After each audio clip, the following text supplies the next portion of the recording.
der Rushmore. Walking in the animal kingdom.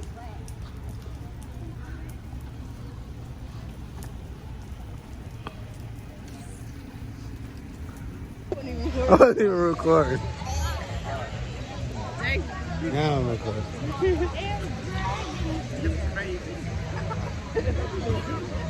Animal Kingdom.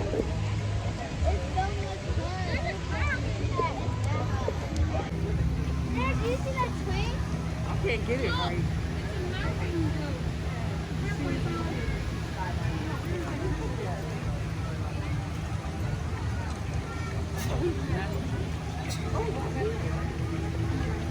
Stars, more importantly. Hi, friend. That flying right above you, that is Marvin, and his buddy right here is Jesse. These are two of the same type of bird. If you know what they are, go ahead and shout it out loud. Parrots or macaws, correct. Macaws are a type of parrot. And we have Marvin here, the green winged macaw, and the little one, bright red, that is he's scarlet macaw. And so they're best buddies. They're hanging out here enjoying their peanuts. And you're going to see them be flying around all over the place. Hopefully to have Keegan and Grace out here with the T-perches. So if they come on over, you can get some photos and up-close encounters of the bird kind. But don't get their favorite treats once they get out there. And in this case, it comes in the form of a nutshell and or banana chips or different things that they really like to eat. So they gave out to Keegan, she gave him a banana chip as a way to say thank you. And hopes that they do those behaviors.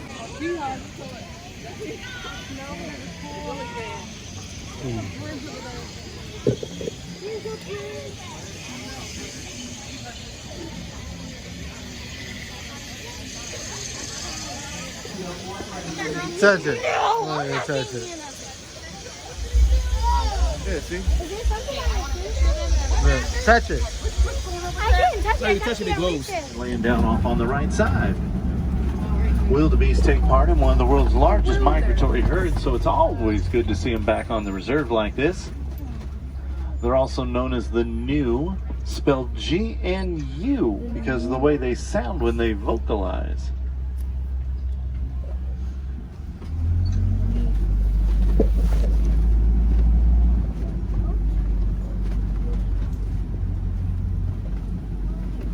Well, let's see what else we can find.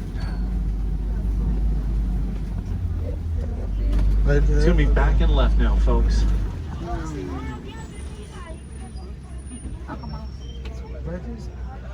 Cheetahs are the fastest land animals known to man and can run up to 60 miles an hour. Generally solitary animals, a group of cheetahs. Look at There's that. also some speckled animals over there hyena? up by the tall grasses. A lot of people think those are hyenas, but they're not even related to them. These are painted dogs, or wild African dogs, the most successful predator in all of Africa. When they hunt as a pack, and they will literally chase their prey until it drops from exhaustion.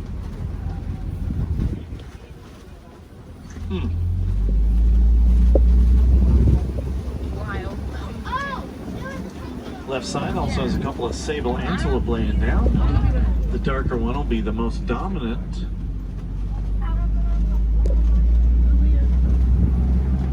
These big piles of dirt we're coming up on, these are termite mounds. And termites build them with just dirt, saliva, and dung. But if we're lucky, we'll be able to get some fresh termites, and we can enjoy some termite s'mores at the campfire tonight.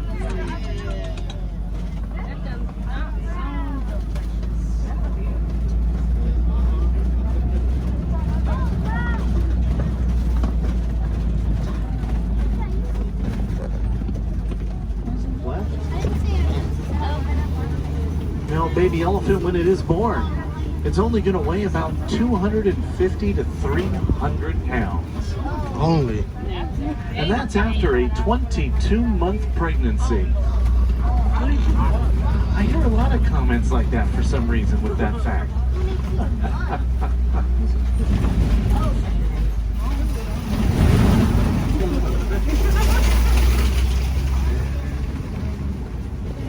It's like they're backed by those rocks in the baobab tree. Oh, another baobab. Whereas giraffes get a lot of nutrients out of what they eat, elephants do not. Pretty much whatever goes in one end comes out the other. It means there's a lot of fibrous materials there, and yes, there are people who will collect it. They'll rinse it and squish it, rinse it and squish it, and they'll make paper out of all the fibrous materials found in elephant poop. What a great way to recycle. Practically nothing goes to waste. Oh, we about to go in the water.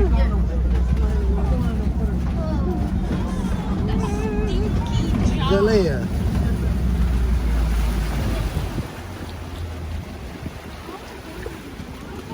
That water actually smells good, don't it? Well, hell, we found a bunch of flamingos. A group of flamingos known as a flamboyance. And these are the greater flamingo, the lightest and tallest flamingo of all. When they're born, they're small, fuzzy, and gray, and it takes them several years to turn pink from all the brine shrimp, which makes up their main diet. Is that a pink dragonfly? Do you see an animal over on the right side trying to hide behind all the brush? That brown animal with the black and white striped legs and a white face is an okapi. The okapi are very shy and reclusive and weren't discovered by the Western world until 1901. They are the closest living relative to a giraffe, that's right. See, they've got the long neck, skull, and even tongue like a giraffe. As a matter of fact, the okapi's tongue is so long, it can lick Look at that up there. its own eyeball. I know. Think of how easy it'd be put in context. Also, staying on the right side, I'm seeing several reddish-brown antelope here. These are bongos. Bongos can blend in so easily, the natives refer to them as the ghost of the forest.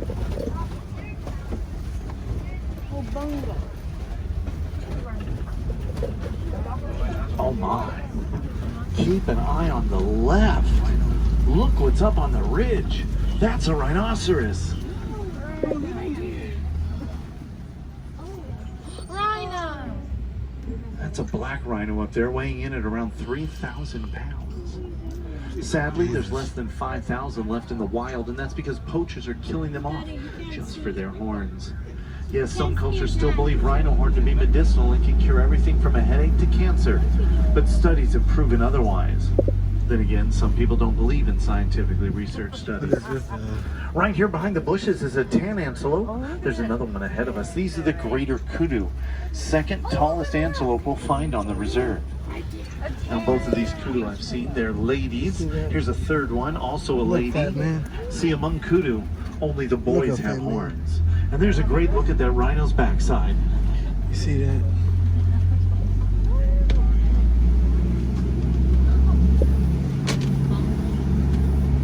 Big black and white bird by the brush over on the left side. That's a saddle-billed stork. Only stands about 5 to 6 foot tall.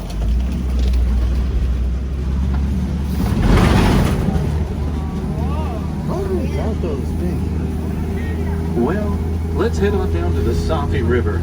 See if we can't find some of the more aquatic animals of the region. This is where.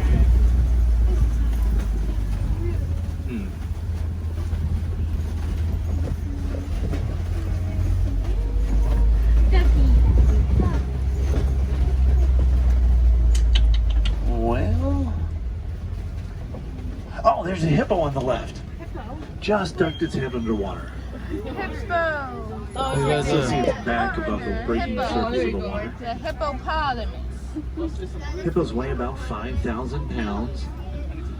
Seems like there's one being spotted on the right. They can stay underwater for 5 to 7 minutes at a time.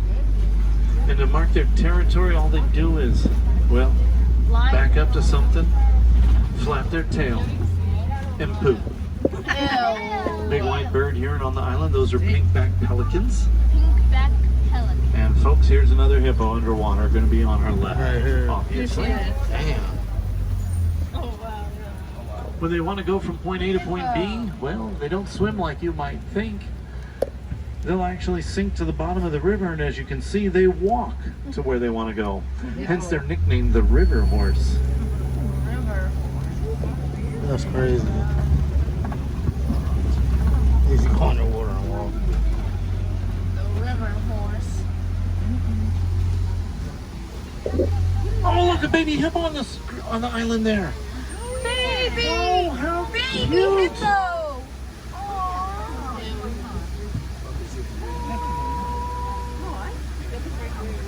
Oh my goodness. Well, that's about the most adorable thing I've seen. And I'm glad it's on the Look at the alligator, alligator. not up around these crocodiles. These crocodiles get to be about 20 feet long, and they have enough pressure in their jaw alone to crush the bones of anything that gets in their mouth.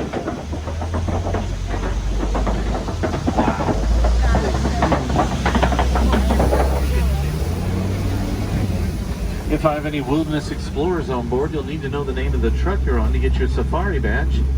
This one is the best one in the fleet, and that's why we call it Simba 1. Yep, write that down on page 15 of your handbook with a little bit more information, and you too can claim your safari badge.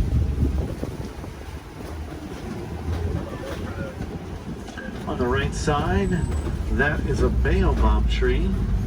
It'll live to be about 2,000 years old. Now, it's also known as the upside down tree because of the way it looks like it has its roots up in the air. But those are its branches, and they'll have leaves about 3 months of the year.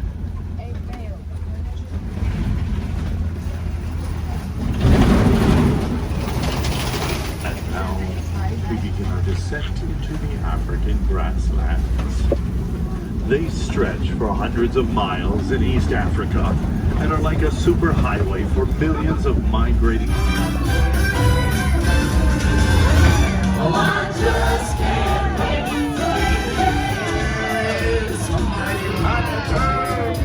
Let us hear you trumpet triumphant. Hi, everybody. Hey, Pumbaa, Timon. Hey, look, everyone. It's the Lion King. Welcome, Simba. Right on time.